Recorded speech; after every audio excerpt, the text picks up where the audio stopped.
Welcome back to CABAñA Talk. I'm happy to be with you again today. Now we have Labor Day behind us. We're on the straightaway to the end of the year.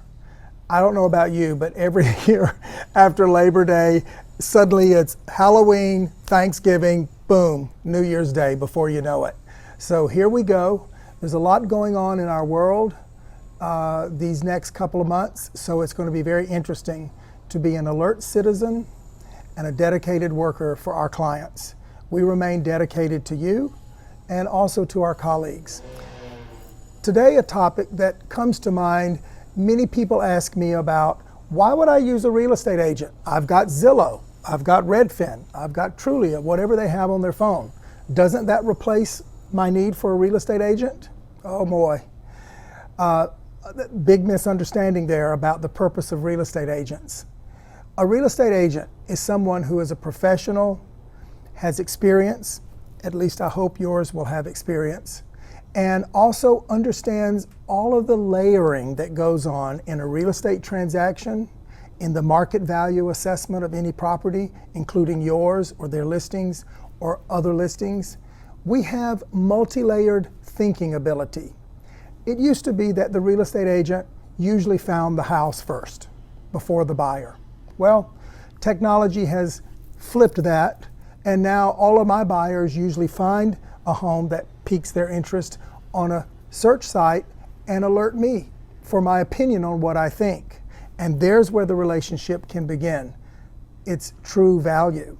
My opinion of any home that's on the market has value to clients and consumers because I know a little bit about the real estate business, working in it in 3 decades. And seeing all types of market predicaments, all types of scenarios in negotiation strategies, price points. So agents at my level and the professional level in this city should have all of that in their resume of service to you. It's invaluable. Next, strategizing how to make an offer on a home you might like. Well, you know, it's not really great when principals deal directly with each other. It's best to have an intermediary. Some people would choose an attorney. Well, the attorney may not be a real estate expert. They understand law, but do they really know what all of those other properties that compare to the one you've fallen in love with mean and represent? Perhaps not. I love attorneys. I have a number on my own that I utilize for different functions. So I rely upon their knowledge and support. But I don't ask them about real estate values. They ask me about real estate values.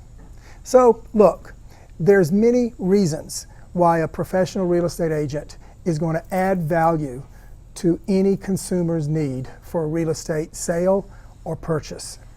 We can get more long-winded on this, but I respect your time on a weekend morning. The other thing that's asked of me quite often is how to show my property, whether this is a colleague asking me or a seller. Well, let me just say that showings begin in the street. They don't begin in your living room or at your front door. It begins on the frame of reference that every buyer has as they approach your property. So take a look. What's out front of the home? Are your neighbor's trash cans strewn astray, as happens here in LA on trash day pickups? Get those orderly. Move them around. Make the approach to your home more attractive in any way you can. And then know that their walk up your steps or your sidewalk to your front door is also going to make an impression on them and affect their thoughts before the front door is opened. Why do real estate agents wait inside the living room for the buyer to ring the doorbell? I think that's not being prepared. Anyone that works with me knows that Ernie's either out in the street making sure the approach is optimum, or we have someone looking out from inside the house to know when the buyer approaches and we know how to greet them. Very important about showings. The other thing about showing is think about dining rooms. The formal dining rooms are not as important in today's market as they were, say, 20 years and earlier. Still, most buyers in the luxury sector want a formal dining room. And there's always breakfast rooms in these homes usually. Well, where are the chairs positioned? If they're squeezed up against the rim of the dining table, not right, say all the etiquette and manners experts, Dining room chairs and breakfast room chairs should be, half of their seats should be visible to the eye. So pull those dining room chairs away from the table, giving the table and the room more breathing space visually. It will be more appealing. Same is true for your breakfast table. There are many more little tidbits about how to show anyone's house to the best effect, whether it's a fixer, a tear down, or just built. So ask a professional like us. I love what I do. I'm happy to help. Till next time.